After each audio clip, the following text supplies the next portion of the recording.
Flying into India, if you've never been anywhere that wasn't even a little Greco-Roman, is like hovering over an alien planet. The buildings look like crushed cereal boxes dropped into a dusty pile, irregular rectangles standing upright sideways and sometimes laying flat on their backs. As the ground comes into focus, there's a rare sense of accomplishment and perhaps a little guilt. Here I am in India, you think, and that in and of itself is quite something. But you can't help imagining yourself in a red jacket wearing a pith helmet. It's much worse for the Brits.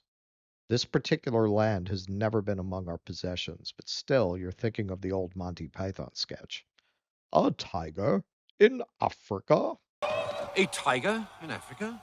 Hmm? A tiger in Africa? It's probably escaped from a zoo. The airport in New Delhi is clean and modern, and of course it is. Why wouldn't it be? For a people that prides itself on a certain native toughness and can-do spirit, we are oddly terrified of every place else. New Yorkers of the rest of America, Americans of New York, and both of the rest of the world. More than one person helpfully urged me not to die when I told them where I was going. But when you get there, it's just an airport where you go through customs and get in a cab, just like any place else. On the way, you will notice the smell, and it's a smell that pervades all of Rajasthan. Although I found later that it is absent in the old Portuguese colony of Goa, not because of the long departed Portuguese, but because of the absence of free roaming cows and dogs. The Catholic converts the Portuguese left behind do not revere the lower life forms in quite the same way, not seeing them as souls on their way to becoming human, or as humans fallen from grace and trying to find their way back with good dogginess. Mixed with the sour smell of dried urine and baked feces is a thick stew of exhaust fumes. Indian cities are trucks and scooters and motorcycles and cars and rickshaws and bicycles and pedestrians going 24 hours a day in a moment to moment fight for primacy and purchase without any apparent organizing principle beyond the laws of nature. From above, it wouldn't look very much different from cells in a petri dish, meeting, scattering, colliding, according to the most basic principles of biological impulse and Newtonian physics. If there's a code of written law governing it all, it's either ignored or invisible to the outsider. It feels a little like a demonstration of faith that there is a merciful deity whose guiding hand ensures that it will all come out all right. And for the most part, it does, which you have to admit borders on the miraculous and may indeed be potent evidence of the divine.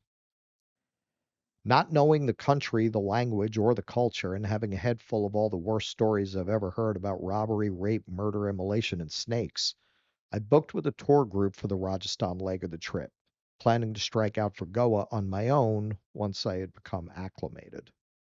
On the first night, we went out for an introductory dinner with our guide Bhupesh, a native Indian descended from Asian peoples who had migrated centuries ago into the eastern province of Bengal.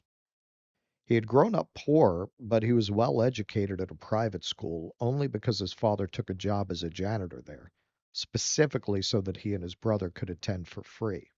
This was why he spoke fluent English, which, as I discovered, is not common among Indians in spite of the long British occupation.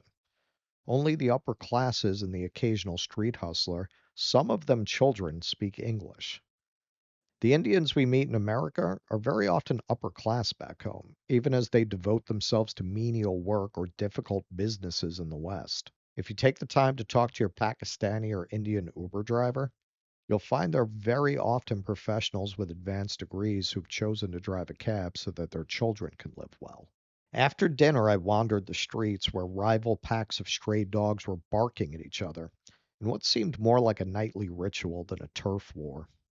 They'd run back and forth through the alleys for a while before settling in for a nap on the narrow strip of separation from the street proper that passed for a sidewalk. I felt like I'd broken out of prison, and I almost expected the hard drop of a heavy hand on my shoulder come to drag me back to my native land, where the strays are properly vicious and terrified.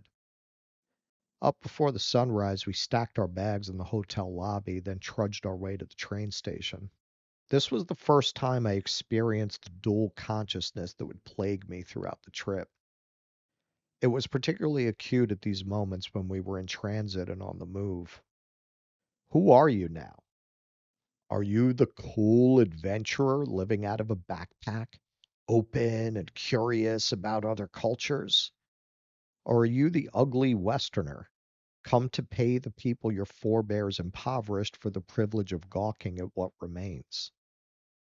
It's a question I never resolved, and one that bothered me enough to torture the tour group with it in passive aggressive ways until I had an epiphany in a place called Abaneri. Good a place as any, I guess, but we'll get to that.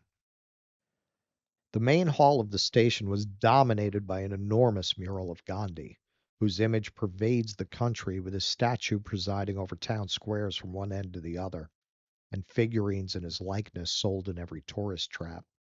There were hundreds of Indians camped out on the floors waiting for their train. If you tried that at Grand Central, it would only take about 5 minutes before some functionary came along to say, "I'm sorry, but you can't do that here." Home of the free, my ass. The network of rail that crisscrosses India was built by the British, or the Raj as the colonial government is usually known, and the trains themselves go back to the 40s. I asked Bhupesh if people were going to ride on top as I had seen in old Merchant Ivory movies. No, he said, they don't do that anymore. The group was made up entirely of subjects of the crown, except for a cherub-cheeked Dutch couple that you'd peg immediately as the first victims if you saw them in a horror movie about Western tourists in Asia. The rest were from the mother country and its satellites, England, Australia, New Zealand. Everywhere they went, they namaste and pressed their hands together and bowed. Not having Hollywood to make their apologies for them, they have to do it themselves. Then again, if we had left enough of our misnamed Indians alive and with intact cultures to constitute a distinct and independent nation state, I'm sure there'd be a bunch of Americans running around the hotels and gift shops, solemnly holding their hands up and saying "how" between sessions in the sweat lodge. The train arrived looking like a museum exhibit that had been pressed into service in a pinch. It moved through the station like a ghost ship, out of its time but still sailing. When it came to a stop, Bhupesh hustled us quickly to our shared berth, where I made my first acquaintance with the Asian preference for sleeping surfaces that aren't much softer than a hard floor. I was assigned a top bunk, which I was terrified of climbing in and out of when the train was moving until I got the hang of it. As we pulled out of the station, we all settled down on the bottom for the 16-hour ride to the desert and the ancient sandcastle town of Jaisalmer.